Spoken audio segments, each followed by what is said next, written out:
welcome everyone to our weekly Monday chat on the AP poll. The Power 36, I want to talk about the top 16. All of that is fair game, and of course we will take a couple of questions here at NCAA.com and March Madness. So we are open to all your questions this afternoon here on a Monday afternoon, February 10th, while we are going live here, and then ultimately you can rewatch this at your leisure. All right, so let's first take a look at the AP poll in the Power 36. A lot of similarities here. Baylor, Gonzaga, San Diego State, Kansas for me. Kansas, San Diego State flipped for AP. Louisville, same. Dayton, Duke, same. Florida State a little higher, taking on Duke on Monday night. Crazy sidebar here. Duke plays one top 25 team in the last 8 games. One. And that's Monday night against Florida State.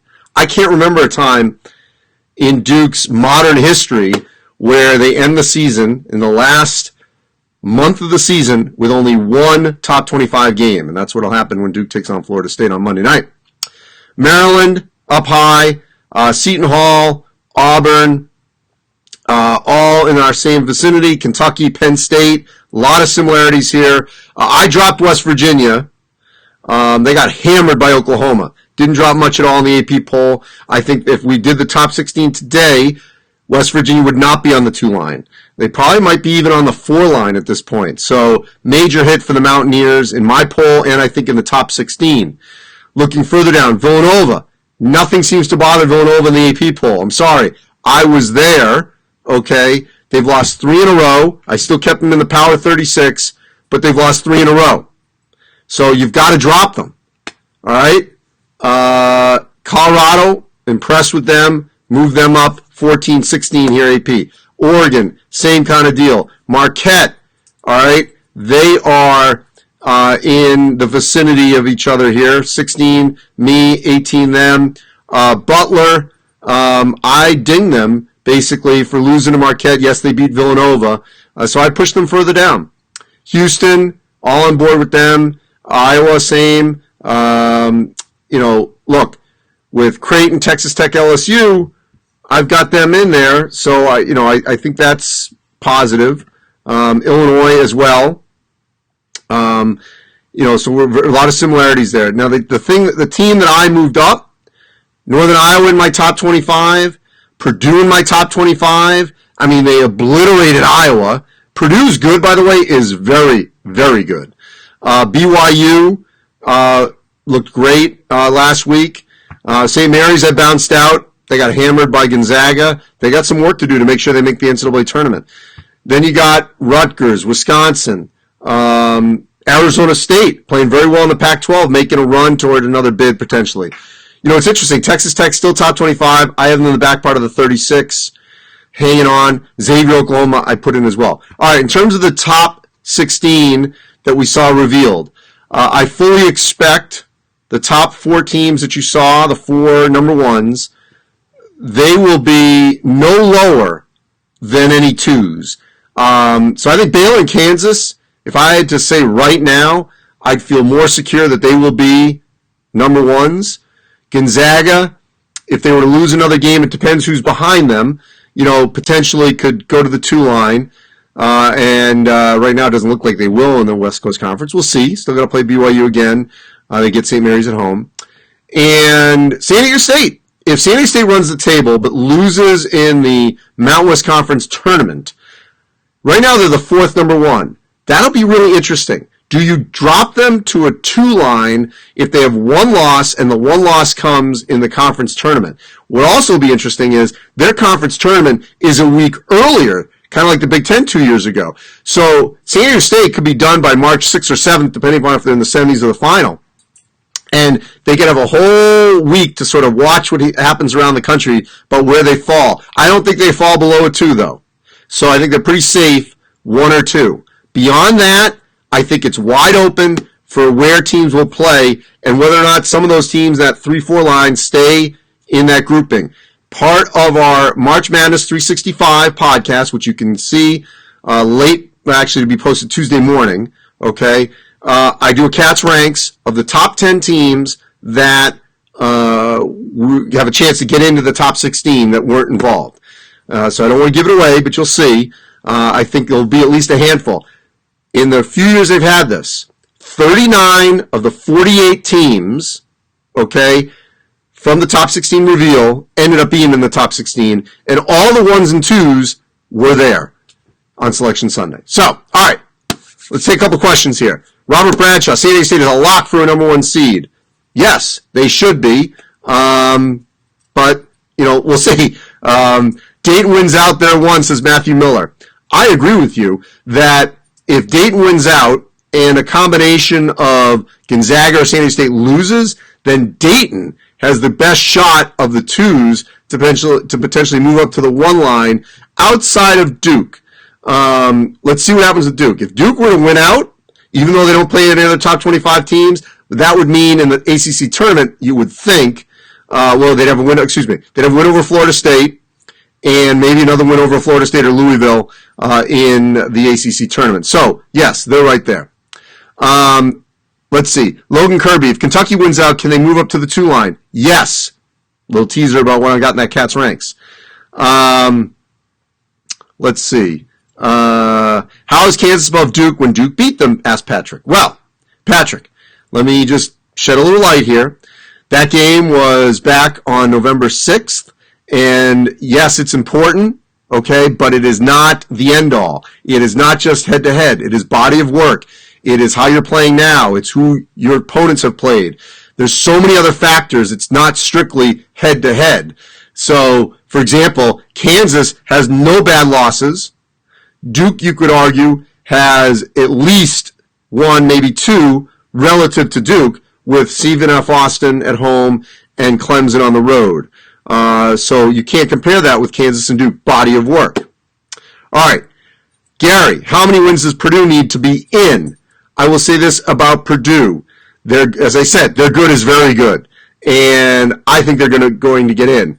If you're looking for Big Ten teams, of the 12 that are candidates to get in, right now the 2 most sort of shaky candidates, Indiana and Minnesota.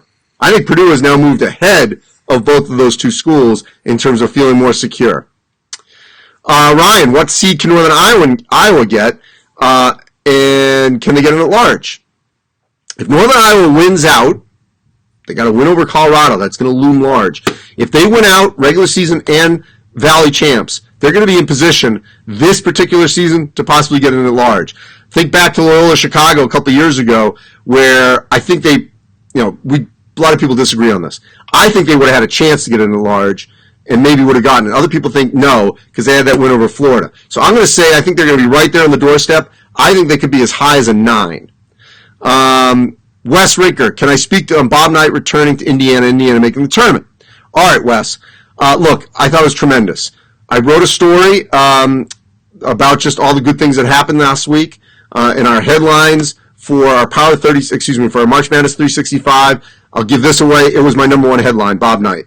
After 20 years, so many polarizing views in the state of Indiana, he returned. It was emotional. Players surrounding him. Word got out a couple days before. I think it was better this way than a long lead into it. There was a lot of chatter before when they honored the 76 team in 2016, I believe it was, and he wasn't there. I think this was better to sort of it just all happen organically.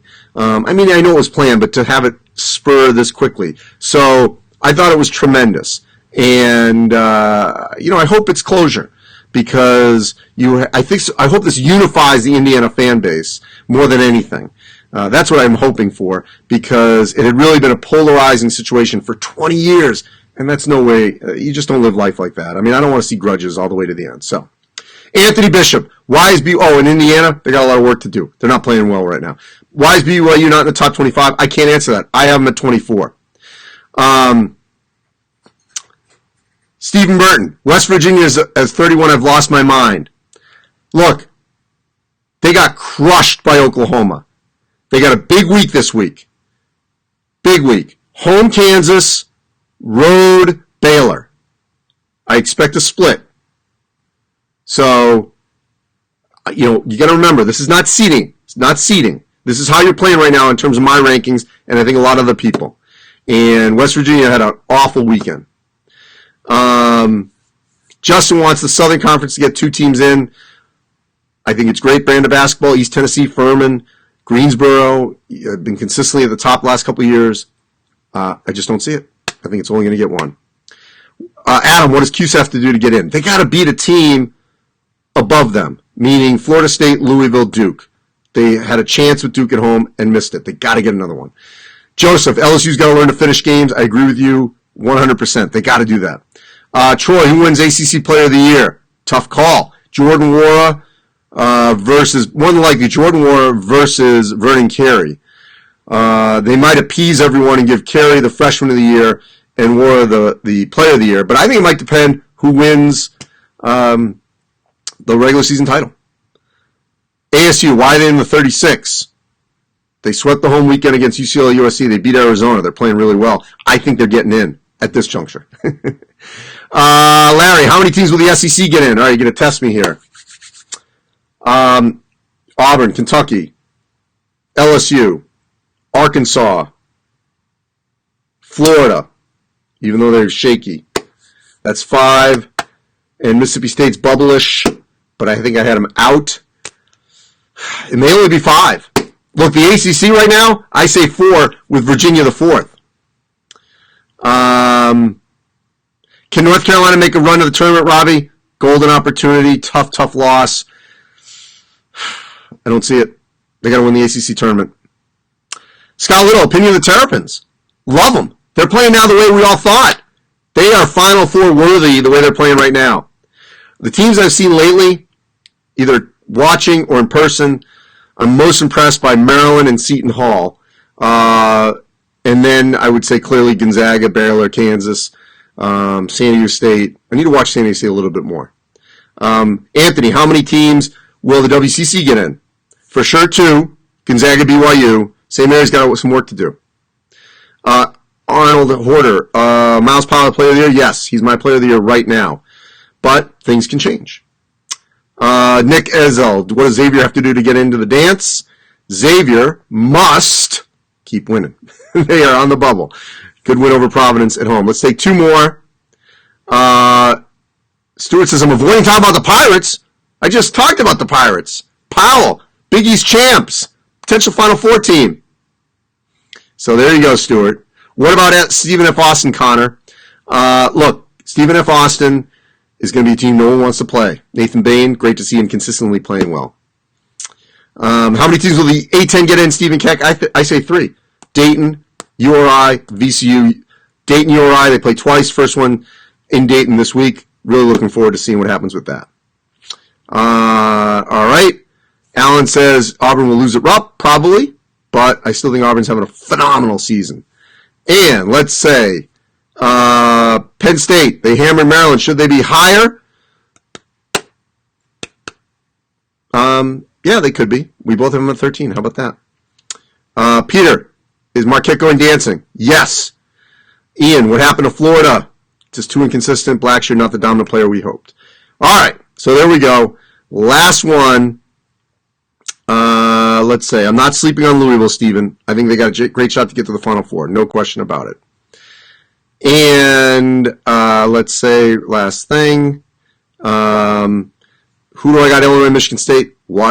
Check out my predictions posted on Tuesday for March Madness 365. All right. Appreciate all your questions. Tracking all our work. March Madness 365. Conversations with Trey Jones of Duke. Miles Powell, Seton Hall. Kevin White, Duke Athletic Director and the Men's Basketball Committee Chair. And Chad Aycock from Turner Sports and I go over last week's predictions. I was 6-6. Started really bad. 2-6. Rallied.